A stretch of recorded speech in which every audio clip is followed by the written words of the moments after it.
کبھی ایسی کہانی کے بارے میں سوچا ہے جو آپ کی ساری توقعات کو الٹ کر رکھ دے، جہاں برائی کی جڑ سے نیکی کا چشمہ پھوٹ پڑے؟ آئیے آج ایک ایسے ہی ناقابل یقین سفر پر چلتے ہیں جو تاریکی کے دل سے شروع ہو کر روشنی تک پہنچتا ہے۔ تو سوال یہ پیدا ہوتا ہے کہ یہ کیسے ممکن ہے؟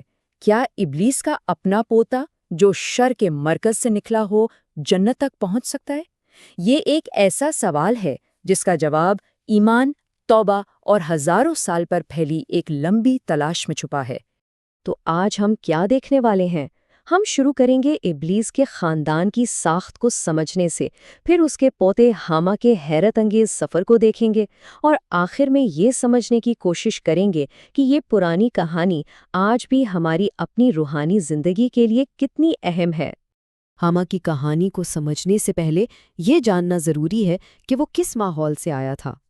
یہ کوئی عام خاندان نہیں تھا، یہ گمراہی پھیلانے کے لیے بنائی گئی ایک پوری فوج تھی، اور اس کا ہر رکن ایک خاص کام کے لیے وقف تھا۔ دیکھیے، ابلیس صرف ایک فرد نہیں ہے، وہ ایک منظم قوت کا سربراہ ہے، اور اس کی نسل کا ہر فرد انسانوں کو بھٹکانے کے لیے ایک خاص مشن پر ہے۔ اور ابلیس کے اولاد کوئی عام کارندے نہیں بلکہ اپنے کام کے ماہر ہیں، جیسے کہ وسیم جو گھروں میں جھگڑے کرواتا ہے، آور جو بے حیائی پھیلاتا ہے، اور لاکیس جس کا ہماری کہانی سے گہرا تعلق ہے۔ اس کا کام ہے عبادت کے دوران لوگوں کے دلوں میں وسوسے ڈالنا۔ لیکن اسی گمراہی کی جڑ سے ایک ایسی شاخ نکلی جس نے روشنی کی طرف مڑنے کا فیصلہ کیا، اور یہیں سے ہماری کہانی کے مرکزی کردار حاما کی شروعات ہوتی ہے۔ تو اب بات کرتے ہیں حاما کی ذاتی کہانی کی، اس کی توبہ کی، اس کی سچ کی تلاش کی، اور اس کے اس سفر کی جو نبیوں کے ادوار سے ہو کر گزرا۔ یہ حاما کے اپنے الفاظ ہیں۔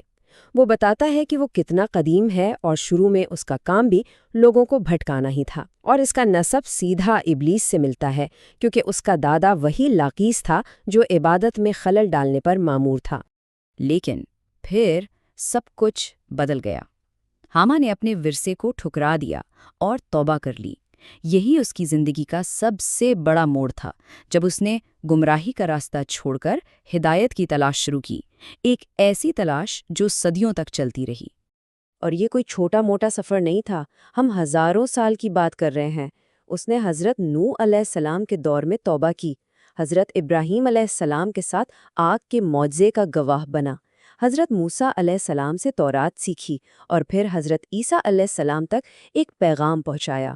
وہ ہر دور میں اللہ کی ہدایت سے جڑنے کی کوشش کرتا رہا۔ تو اب آتے ہیں اس کہانی کے عروج پر۔ حاما کا یہ لمبا سفر آخرکار اپنے انجام کو پہنچنے والا تھا، جب اس کی ملاقات آخری نبی حضرت محمد صلی اللہ علیہ وسلم سے ہوئی۔ ذرا اس لمحے کا تصور کریں، جب حاما صدیاں انتظار کرنے کے بعد آخرکار وہ مقدس امانت پوری کرتا ہے جو اسے حضرت عیسیٰ علیہ السلام نے دی تھی۔ اس نے نبی اکرم صلی اللہ علیہ وسلم کی خدمت میں یہ پیغام پیش کیا۔ یہ سن کر نبی اکرم صلی اللہ علیہ وسلم کی آنکھوں میں آنسو آ گئے۔ انہوں نے نہ صرف حضرت عیسیٰ علیہ السلام کو سلام بھیجا، بلکہ حاما کو بھی اس امانت کی حفاظت کرنے پر سلامتی کی دعا دی۔ یہ ایک نبی سے دوسرے نبی تک پیغام پہنچنے کا ایک خوبصورت لمحہ تھا۔ اپنا مشن پورا کرنے کے بعد حاما کی صرف ایک ہی خواہش باقی تھی۔ وہ تورات اور انجیل تو سیکھ چکا تھا، اب وہ چاہتا تھا کہ آخری الہامی کتاب قرآن وہ براہ راست آخری نبی سے سیکھے، اور اس کی یہ عاجزانہ درخواست قبول کر لی گئی۔ اچھا، یہ تو ایک زبردست کہانی ہے، لیکن اس کا ہم سے کیا تعلق ہے؟ دراصل حاما کی کہانی صرف تاریخ کا قصہ نہیں ہے، یہ ایک آئینہ ہے جو ہمارے اپنے اندر چلنے والی روحانی جنگ کو دکھاتا ہے۔ ہم سب کے اندر ایک جنگ چل رہی ہے۔ کرین یعنی ہمارا وہ جن ساتھی جو پیدائش سے ہمارے ساتھ ہے، وہ شیطان کی فوج کا ہی ایک نمائندہ ہے، اور اس کا کام ہے ہمیں ہر لمحے بھٹکانے کی کوشش کرنا۔